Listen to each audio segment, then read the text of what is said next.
السلام عليكم ورحمة الله وبركاته. النهاردة في حلقة في منتهى الجمال هتعلق في أذهان طوب الأرض. من ما حد هيسمعها هتعلم معاه، وما بقصدش بيها أي غاوي تقيل، ما بقصدش بيها غير مجموعة بس اسمهم المبتدئين الجدد. المبتدئين ايه؟ الجدد، يفوقوا قوي ويصلوا على النبي ويفهموا الكلام. مصطلحات الحمام اللي بتسمعها من الغاوي في قلب السوق ما بتفهمش هو بيلغي التاني على ايه قدامك. مصطلحات الحمام، اذا نسينا مصطلحات مش عايز حد يخرف في السؤال بتاعه ويحط مصطلحات كسكسي على حمصي وكلام ملوش ايه معنى. احنا بنقول الكلام 22 جملة هم المتداولين والمحترمين والعاقلين في قلب السوق. كل كلمة هنقولها هنشرح معناها، هخلي حتى ست البيت تبقى فاهمة الكلام ده وتكتبهم تبقى فاهمة. وكتر التكرار يعلم كتر التكرار يعلم الشطار، واللي يصلي على النبي يكسب. بقي ما بيتعبكش الا في الكلام الاونطه. المهم، لما تسمع ان الحمام بيقلش، يعني كلمة بيقلش، تمام، يعني بيخرج كل الريش التعبان اللي فيه وبيجدد ريش تاني بداله. يعني ايه كلمة بيقلش؟ بيجدد ريش بدل ريش، سواء عشان داخل فصل صيف او داخل فصل شتاء. يعني ايه الحمام مشرغب؟ تمام، يعني ايه الدكر مشرغب؟ الدكر بالذات لما يكون مشرغب، هو ما بيشرغبش انتايه. كلمة مشرغب دي تعني بيها الدكر لما بيكون مشرغب، يعني خيال ظل مراته، خيال ظلها، بيحبها فمتابعها خايف لا تضيع منه، كسرها كتير فعايزها تبيض، فعايزها 24 ساعة تخرج يخرج وراها، تطير يطير وراها، اسمه مشرغب. تمام، بيشرغب بيحبها وخيال ظلها مش سايبها لقطة وبتجيع على طول في دماغه وعلى قفاه. الحمام مشقوف دي على الكل. الحمام مشقوف يعني ما بياكلش، يعني خاسس. حمام مشقوف يعني جتته عدمانه العافيه. فممكن تكون الشقفه دي، لا انا مش هشرح، انا هقول كلمه مشقوف يعني ايه. سوري، مشقوف يعني خاسس، يعني عدمان العافيه. تمام. النتايه زايفه، يعني النتايه عايزه واد. مش هاخد في اي تفاصيل. ماشي.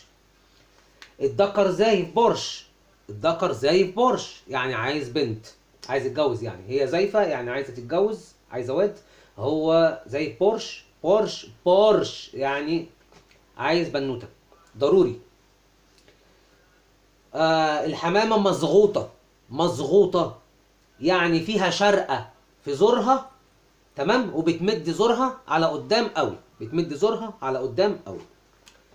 الحمام مجدول يعني جناحه في شرخ، في كسر، في تكتيفة، مش قادر يبقى بوضعه الطبيعي اللي هو بيطير وينزل، مش قادر. مجدول يعني متكتف، يعني بايظ، يعني لا يصلح للنش، لا يصلح للطيران من أصله.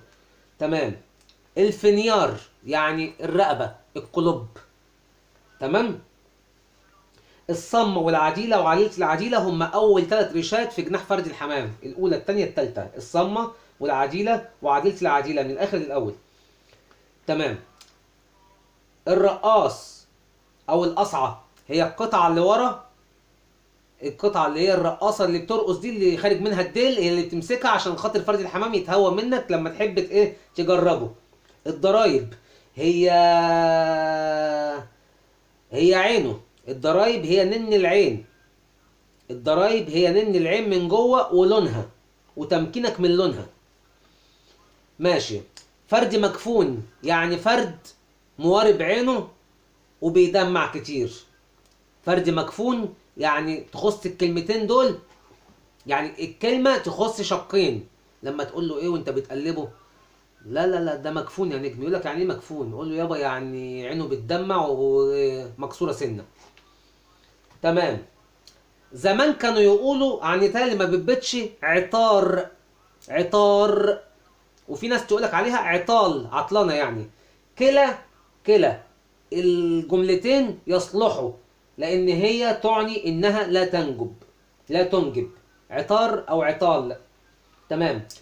دكر بيروق، يعني إيه كلمة بيروق؟ يعني دكر بيضه مش متخصب، ما فيهوش حيوان منوي. تمام. دكر بيزوم، يعني إيه بيزوم؟ يعني بيصدر الصوت ده. تمام، كلنا عارفينه. دكر بيجعر،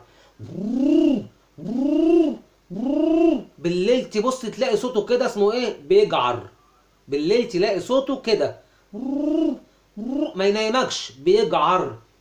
تمام. وبيردوا على بعض بالجعر، الجعر اللي هو بينادوا بعض بالليل، ما بيسكتوش. بيسقف، يعني ساعة ما يجي يقف على حبيبته ويعمل معاها الخطيئة بالحركة البطيئة، تبص تلاقيه راح طاير من فوق منها وهو سخن كده، بيسقف. اسمه بيسقف، يعني بيقعد يعمل ايه؟ تسقيفة كده بجناحه كده وهي ورا منه، لازم يوقف جناحه في الهواء ويمشي ويسقف ويعمل كده يعني اللقطة كده. بص، بيسقف يعني ايه؟ بيطير بتباطؤ في طرقعة الجناح في الهواء أثناء ما أنت شايفه، بيتباطأ وهو طاير وبيسقف بجناحه. ماشي. كلمة بيسقف. بيركن، يعني ما بيطيرش، كل ما تطيره بيطلع يركن على سور، على حيطة، على أي حاجة. كاشش، يعني حمام عدمان العافية نتيجة مرض أو عدم أكل أو عدم صحة أو عدم اعتناء. هي دي المصطلحات القريبة جدا جدا جدا.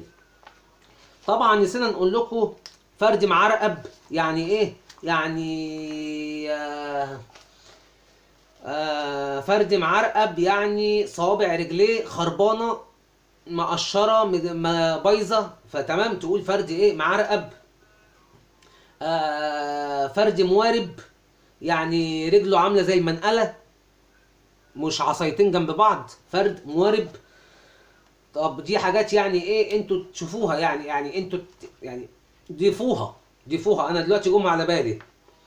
تمام. فرد ألوأ، يعني ايه ألوأ؟ يعني بوزه مش فوق بعضه، بوزه مش فوق بعضه. ألوأ يعني ايه؟ في مقص اخر الايه؟ اخر البوز. تمام. بس ما بنوصفش المرض في فرد الحمام باسم غير اسمه الحقيقي. ما بنوصفش حاجة في فرد الحمام غير الحاجة الطبيعية اللي فيها. يعني فرد مليان وجتة بنقول عليه جرم، فرد جرم مليان. تمام. تقيل، يعني الكلام المتعارف عليه، فده انت اكيد عارفه. لكن فرد ألوأ انت ما تعرفوش، ان يعني ألوأ يعني بوزه فيه مقص، ما هواش فوق بعضه. وارجو ان المصطلحات دي نفيد بيها كل حبايبي المبتدئين، والستات البيوت حبايبي وروح قلبي، ورجالتنا الحلوين اللي هم ما هماش على درايه بالمصطلحات دي، وبخص بيها المبتدئين في الحمام. شكرا لحسن الاستماع، كان معكم برجو وترمس العرباوي، والسلام عليكم ورحمه الله وبركاته. مش قبل ما انسى البوسه المطرقعه لكل حبايبي، واللي يصلي على النبي يكسب، وصلاه الحبيب كلها مكسب، وانا مكسبي صلاة النبي. وإن كنت نسيت أقول أعوذ بالله من الشيطان الرجيم في ختام هذه الحلقة، أتأسف وأذكر وأقول بسم الله الرحمن الرحيم. اللهم لك الحمد كما ينبغي لجلال وجهك ولعظيم سلطانك، ونشهد وأشهد أن لا إله إلا الله وحده لا شريك له، له الملك وله الحمد، يحيي ويميت وهو حي لا يموت، ونشهد أن سيدنا النبي محمد رسول الله. وختامنا اللي يصلي على النبي يكسب.